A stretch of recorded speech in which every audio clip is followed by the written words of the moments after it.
আচ্ছা কনসে আল্লাহ বড় না মানুষ বড়? ধরো গাদা, তুই কার হাতে কার জোড়া দেশ? কুড়ায় আল্লাহ আর কুড়ায় মানুষ। যেটা কবার কইছে ওইটা কন। আল্লাহ বড় না মানুষ বড়? আল্লাহই তো বড়। আল্লাহ বড়, তাহলে আল্লাহর কথা না হইনা মানুষের কথা শুনেন কে? কি কইতাছস? কি আর আল্লাহর কথা মানে না মানুষের কথা মানে? হ্যাঁ, কি আর মানুষের কথা শুনেন, তাই না? আমনে যে ওইদিনকে ডায়াবেটিসের রোগ নিয়ে যে হাসপাতালে গেলেন, ডাক্তার আপনার কত কিছু খাবার না করলো, সব কিছু না খাই এখন চলতেছেন।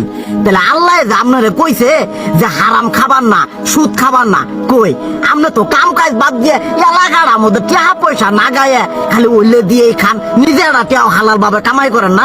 ওই সুদ তো না কয়টা টিয়া করে লাভ আহে, ওইলে দিয়ে দিয়ে চলে না পেটা বড় বানাইছেন।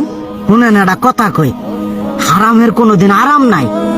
হালাল পথে রুজি রোজগার করেন, প্রয়োজনে এড়া বেলা কম খায়েন, তাও শরীর পিণ্ড ভালো থাকবো, কোনো রোগ বেদ হবো না, আরামও পাবেন, আল্লাহও খুশি থাকবো। তুই আমার এইভাবে বুঝাবি আগে কইলি না কে? আসলে এই বিষয়টা তো আমি কখনো মাথায় এইভাবে নেই যে আমাদের কখনো ডাক্তার নিষেধ করলে ঠিকই আমরা নিষেধ মানি, কিন্তু উপর আল্লাহ যে কত কিছু নিষেধ করে দিয়ে সেটা মানি না। আর এই যে হারাম পথে টিয়া পয়সা কামাই করতেছেন, শরীরের মধ্যে দুনিয়া রোগ ব্যাধ হয়েছে, দেখা যাইতেছে যা টিয়া হারাম পথে কামাই করতেছেন তার তো বেশি টিয়া মনে করেন জ্বলেই যাইতেছে গা বেশি।